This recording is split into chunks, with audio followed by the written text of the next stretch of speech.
नमस्कार दोस्तों। 4 जून 2024 जब पूरा देश इलेक्शन रिजल्ट का वेट कर रहा था, उसी 4 जून को नीट का रिजल्ट भी जारी किया जाता है और इसमें करीब 67 स्टूडेंट ऑल इंडिया रैंक 1 पर आते हैं। लेकिन पिछले कई सालों का रिजल्ट देखा जाए तो अभी तक इतने स्टूडेंट ऑल इंडिया रैंक 1 पर कभी नहीं आए हैं। 2023 में केवल 2 स्टूडेंट, 2024 में 4 और 2021 में 3। और इस बार के रिजल्ट में जो मार्क्स मिले हैं इसमें बहुत बड़ी गड़बड़ी है। अब देखिए गड़बड़ी कैसे है। नीट एग्जाम का जो कुल मार्क्स होता है 720 नंबर का होता है और एक क्वेश्चन गलती पर 1 नंबर काटा जाता है। सपोज दैट अगर एक स्टूडेंट एक क्वेश्चन नहीं सॉल्व करता है तो उसको 720 में से 716 नंबर मिलने चाहिए और एक गलत करता है तो 715 नंबर मिलने चाहिए। लेकिन कुछ स्टूडेंट ऐसे हैं जिनको 718 और 719 नंबर मिले हैं। कैसे?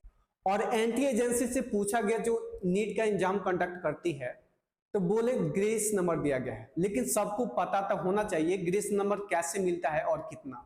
और ये रिजल्ट 14 जून को रिलीज किया जाना था लेकिन 4 जून को रिलीज किया गया ताकि सबकी नजर इलेक्शन रिजल्ट पर है और ये बात दबा दी जाए।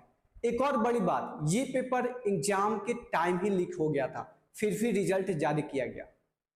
चलिए डिटेल्स में जानने की कोशिश करते हैं ये पूरा मामला क्या था।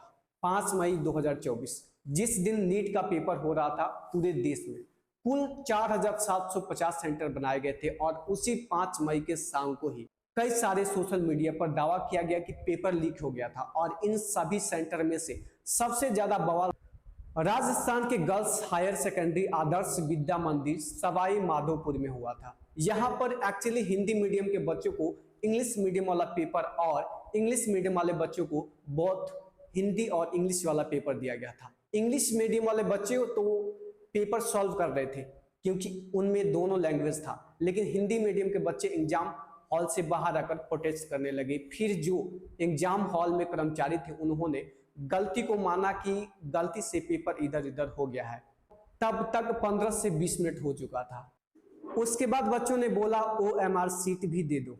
एग्जाम हॉल के कर्मचारी ने बोला उसी OMR सीट पर करो। बच्चों ने ऑब्जेक्शन उठाया कि सर आंसर हमारा गलत हो जाएगा, अगर इसी OMR सीट पर करेंगे तो। फिर कर्मचारियों ने बोला तुम लोग इसी OMR सीट पर करो, हम NTA से बात कर लिए हैं।